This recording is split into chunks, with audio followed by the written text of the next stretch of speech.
하나님의 말씀은 요한복음 16장 32절에서 33절 말씀입니다. 이 계시의 말씀을 봉독할 때에 살아계신 하나님의 음성을 듣는 시간 되시길 바랍니다. 보라, 너희가 각각 제 곳으로 흩어지고 나를 혼자 둘 때가 오나니 벌써 왔도다. 그러나 내가 혼자 있는 것이 아니라 아버지께서 나와 함께 계시느니라. 이것을 너희에게 이름은 너희로 내 안에서 평안을 누리게 하려 함이라.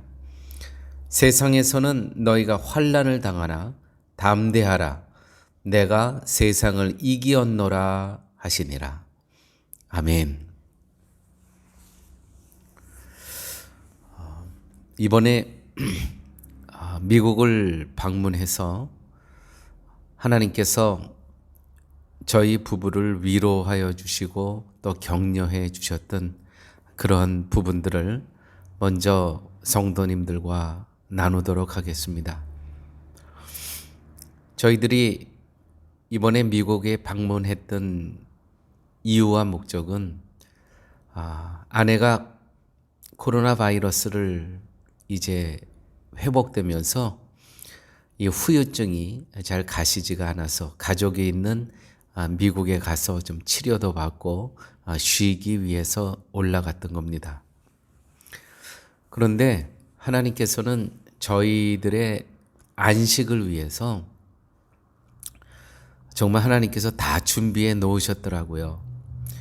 저희들이 딸네 집으로 들어가기 전에 하나님께서는 먼저 저희들이 한 2주 동안 회복할 수 있는 성교관을 하나님께서 준비해 놓으셨습니다.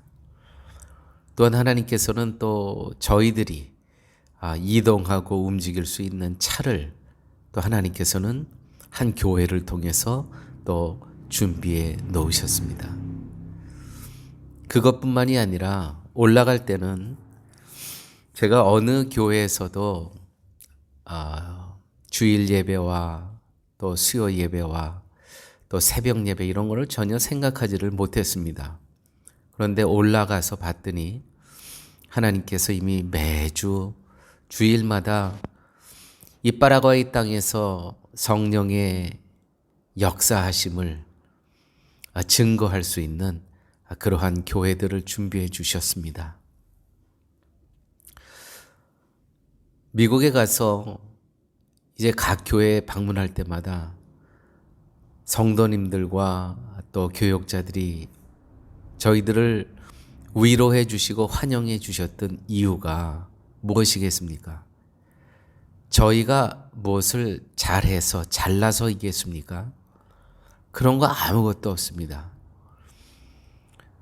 저희들을 환영해 주고 위로해 주셨던 그러한 이유 한 가지는 저희들이 그리스도 안에서 그리스도와 함께 이 파라과이에서 현지인들을 섬기고 우리 성도님들과 함께 선교를 이루었던 그러한 일들을 그분들이 하나님께서 그분들을 사용하여 주셔서 저희들을 격려하여 주셨고 위로하여 주셨다는 것이죠.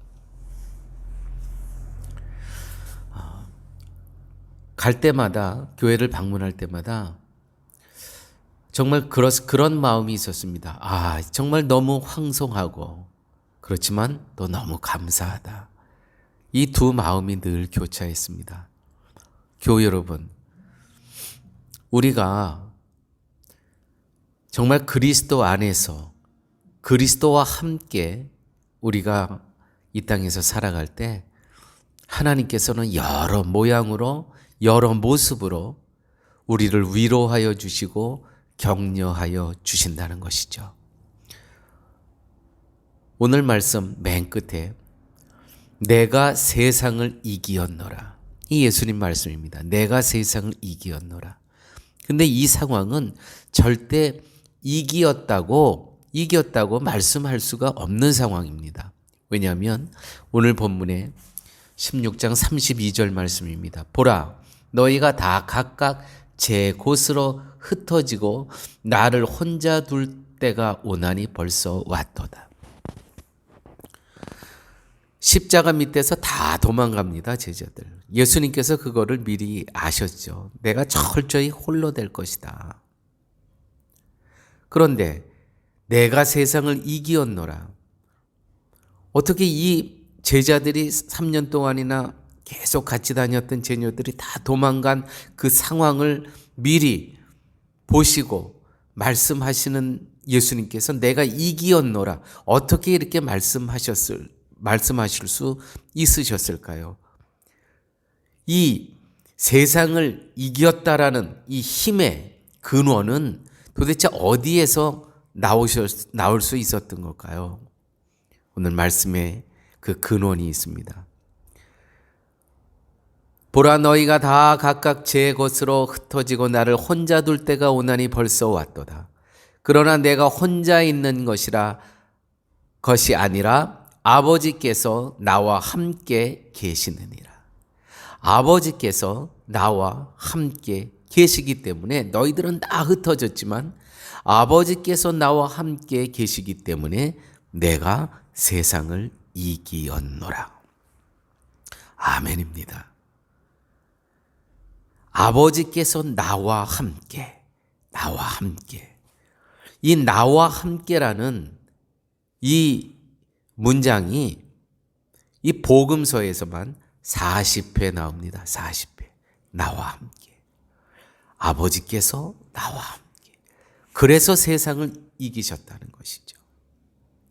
그 아버지께서 함께 해서 세상을 이기신 예수님.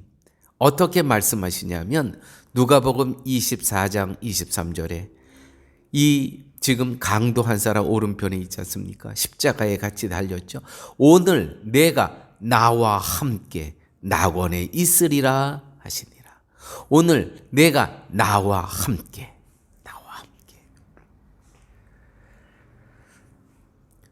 교회 여러분, 목사는 온전히 그리스도를 소개하는 자, 그 이상도 그 이하도 아닙니다. 목사의 이 땅에서의 사역은 내가 높아지는 것도 아니고 아무것도 없습니다. 오직 그리스도를 소개하는 자의 역할만 하면 그것으로 충분한 겁니다. 저는 그렇게 믿습니다. 제가 설교를 잘해서도 아니고 제가 인품이 고상해서도 아닙니다. 하나님께서 저에게 부여해 주신 그러한 성품과 은사로 제가 온전히 할 일은 교우 여러분들을, 성도님 여러분들을 온전히 그리스도와 함께 사실 수 있도록 제가 그리스도를 소개하는 역할, 그 이상 그 이하도 아니라는 것이죠. 이렇게 그리스도와 함께 그리스도 안에서 살아갈 때 삶의 공고함을 만나게 됩니다. 이번에 제 아내처럼 어떤 코빗에 걸리기도 하고요. 근데 하나님께서는요, 어떻게 준비하시냐면 충분히 온전히 회복할 수 있게끔 다 준비해 놓으신다는 것이죠. 뭐예요? 그리스도와 함께. 그리스도의 안에 있는 자들은 하나님께서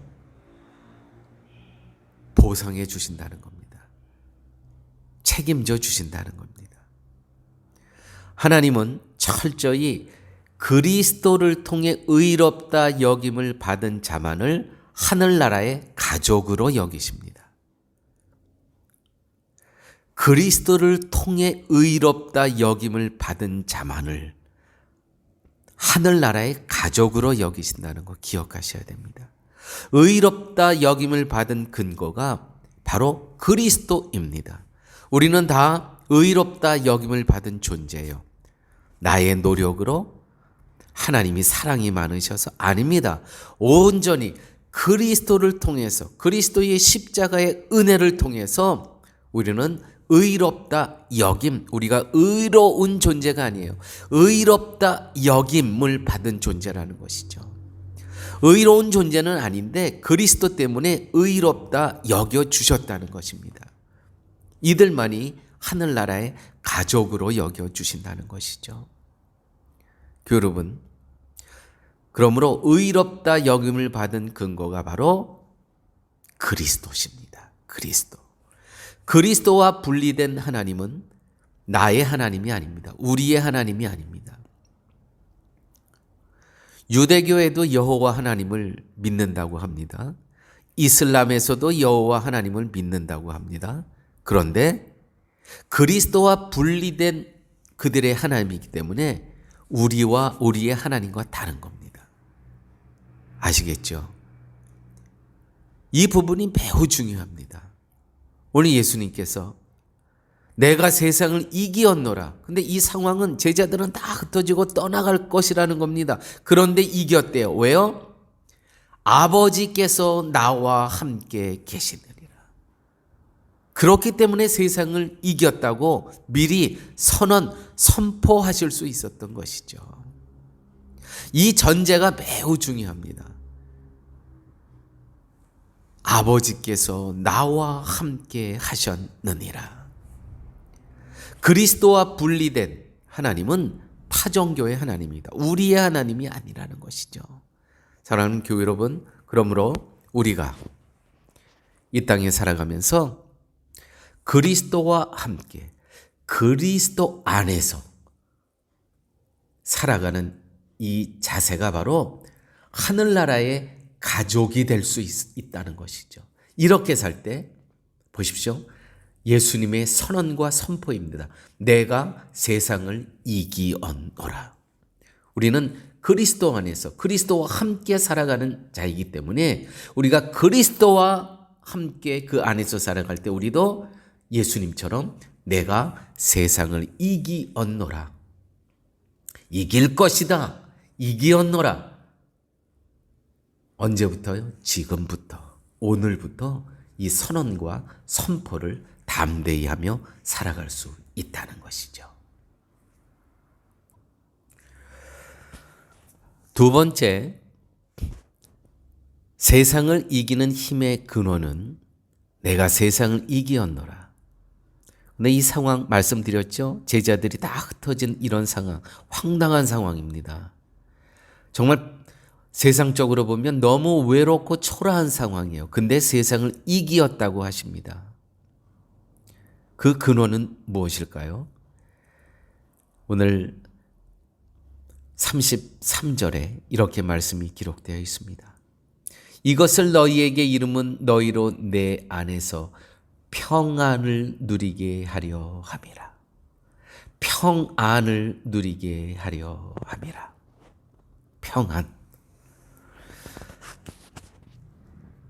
교회 여러분, 우리가 이렇게 코빗이 있죠. 우리의 삶 가운데 예기치 않은 정말 우리의 마음을 아프게 하고 힘들게 하는 앞이 한치도 볼 수 없는 그러한 때를 우리는 만나게 됩니다. 그런데 평안을 누릴 수가 있대요. 그리스도 안에서. 너희에게 이름은 너희로 내 안에서 평안을 누리게 하려 함이라. 평안. 왜냐하면 이 평안은 그리스도께서도 하나님과 함께 계시며 이 평안을 누리셨습니다. 또한 너희도 지금 우리에게 하시는 말씀이에요. 이 세상을 이기셨다고 선포할 수 있는 그 이유와 근원은 무엇이냐면 예수님께서 이 평안이 있으셨다는 것이죠. 아버지와 함께 하셨던 그 평안함이 있으셨기 때문에 세상을 이길 수 있는 그 힘, 그 근원이 벌써 이 평안으로부터 왔다는 것입니다. 이 평안이란 이 단어도 이 복음서에 한 85회 정도 나옵니다. 성도는 그리스도 안에서 이 축복의 문안, 이 축복의 평안을 평안을 위해서 기도하고 평안을 누려야 하는 존재입니다. 이 평안의 실체가 바로 그리스도십니다. 사랑하는 여러분, 그런데 이 평안을, 우리가 그리스도 안에서 이 평안을 누리기 위해서는 넘어야 할 하나의 문이 있습니다. 반드시 이 성의 문을 넘어야 됩니다. 이것을 넘지 않으면 그리스도의 평강을 누릴 수가 없는 것입니다. 그것을 회개라고 합니다. 회개. 예수님께서 또 이 땅에 오셔서 제일 먼저 하신 복음이 회개하라, 천국이 가까웠느니라. 회개입니다. 회개.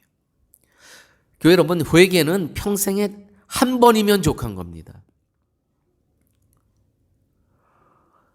회개란 내 삶의 방향, 삶의 목적을 바꾸는 겁니다.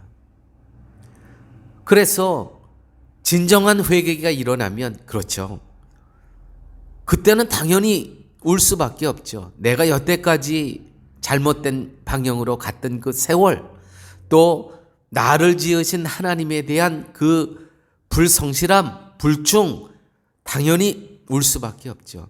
그렇지만 회개의 본래의 뜻은 방향을 바꾼다는 거예요. 목적을 바꾼다는 거예요. 여태까지 나의 삶의 방향과 목적은 육체였습니다. 세상이었습니다. 그런데 나의 이제 삶의 목적과 방향은 영생이고 하나님입니다. 십자가의 항구입니다. 그런데 왜 자꾸 우는 거예요? 아니에요. 회개는 감정이 아닙니다. 회개는 의지입니다. 이제부터는 용기가 있어야 되는 것입니다. 용기. 그래서 용기는요, 신체적인 용기가 필요한 거예요. 몸의 건강이 중요합니다. 회개한 자는요, 왜요? 이제 살아갈 이유와 목적이 분명하잖아요. 그럼 내 몸은 이제 성전이라는 것이죠. 이 성전이 함부로 굴려서 되겠습니까? 신체적 용기가 있어야 돼요. 건강해야 됩니다. 성도가 병들었습니까? 회개하셔야 돼요. 그야말로 회개해야 돼요. 나의 삶의 목적과 방향이 분명한데 내가 소홀히 했기 때문에 하나님께서 주신 이 건강이 무너졌다면 회개해야 되죠. 두 번째는 문화적인 용기가 필요합니다. 첫째는 신체적인 용기, 건강입니다. 두 번째는 문화적인 용기입니다. 이 문화적인 용기 어떤 것이냐면, 우리는 아날로그 시기 내에서 살았습니다. 그러나 지금은 아날로그의 시대, 그거 갖고 우리가 살아갈 수 있습니까? 다 이 스마트폰, 이 안에서 다 세상이 살아가게 되잖아요. 제가 미국에 갔더니요, 식당을 가도요, 모사가 안 와요. 여기 식탁에 있는 그 단말기, 그걸로 다 주문을 해요. 다 되면은 저쪽에서 여기에 연락이 와요. 음식 갖고 가라고. 그러니까 모서가 필요 없는 거예요. 주문받을 사람이 필요 없는 거예요. 음식 날라다 줄 사람이 없는 거예요. 내가 주문하고 내가 갖고 오고, 그것으로 끝. 세상이 이렇게 변해간다는 것이죠. 그러므로 문화적인 용기가 있어야 돼요. 배워야 되는 거예요. 여기서 다시 아날로그 시대로 다시 돌아갈 수 있을 거야? 안 돌아갑니다. 이제는. 이 코비드19와 다시 코비드 이전으로 돌아갈 거야? 돌아가지 않습니다. 또한 제가 이번에 가서 확실히 배운 것은, 이 코빗은, 이와 같은 것은 앞으로 없어질 것이다. 없어지지 않더라고요. 계속 데리고 살아가야 될 그러한 이 시대에, 이것도 질병이에요. 함께 가야 되는 거예요. 그러므로 이 문화적인 용기가 필요해야 돼요. 세상이 얼마나 빨리 변화가는지 아십니까? 제가 하나 더 소개할까요? 제가 같이 자동차를 타고 가는 미국의 한 목사님에게 이런 얘기를 했습니다. 앞으로 10년 후면 다 전기차가 되겠죠? 이렇게 기름 넣고 하는 그런 게 아니고, 그랬더니 그 목사님 하시는 말씀이 무슨 말씀입니까? 10년 후면 운전수가 필요 없습니다. 다 자율 스스로 운전한다는 거예요. 어느 목적지만 딱 찍으면. 세상이 이렇게 변해가고 있습니다. 이것뿐만이 아닙니다. 이제는 운전수는 운전했던 나는 내가 할 일 하고, 이 자동차는 이제 자율적으로 움직이고 내가 명령하는 거기 때문에 혼자서, 택시도 혼자서 하는 겁니다. 배달도 이 차가 혼자 해요. 그래갖고 수금도 다 자기 혼자 결제하는 겁니다. 이 차 안에서. 그러니까 나는 내 할 일 하고 내 차는 또 돌아다니면서 돈 벌어오고. 자, 여러분, 이 문화적인 용기 필요하겠습니까? 필요하지 않겠습니까? 이게 10년 후면 이렇게 변한다는 거예요. 그렇게 멀지 않습니다. 10년 후입니다. 또한 창조적인 용기가 필요합니다. 창조적인 용기는 그야말로 하나님의 말씀을 주셨사오매 말씀대로 그 용기를 갖고 말씀을 실천하는 사람입니다. 노아가 하나님께서 방주를 지으라 했어요. 사막에서. 말씀대로 짓습니다. 아브라함이 갈 바를 알지 못하는데 가라 합니다. 갑니다. 이게 바로 창조적인 용기입니다. 하나님의 임재하심이 있음에, 동행하심이 있음에, 말씀이 있음에 그 말씀대로 따라가는 삶, 순종하는 삶, 이게 창조적인 용기입니다. 바로 세상을 이기는 자들이 이렇게 살아가는 것입니다. 세상을 이기는 자들이. 성도는 이와 같은 용기가 절대적으로 필요하다는 것이죠. 자, 예수님께서 이렇게 말씀하셨습니다. 내가 세상을 이기었노라. 이기는 자. 이것이 신약에서 24회에 걸쳐 나오는데 특별히 요한이 쓴 저서에 많이 나옵니다. 제가 조금 길지만 한번 여러분 들어보십시오. 요한 1서 4장 4절. 자녀들아, 너희는 하나님께 속하였고 또 저희를 이기었나니 이는 너희 안에 계신 이가 세상에 있는 이보다 크심이라. 요한 1서 5장 4절 5절 말씀. 대저 하나님께로서 난 자마다 세상을 이기느니라. 세상을 이김은 이것이니 우리의 믿음이니라. 예수께서 하나님의 아들이심을 믿는 자가 아니면 세상을 이기는 자가 누구뇨? 계시록 2장 7절. 귀 있는 자는 성령이 교회들에게 하시는 말씀을 들을지어다. 이기는 그들에게는 내가 하나님의 낙원에 있는 생명나무의 과실을 주어 먹게 하리라.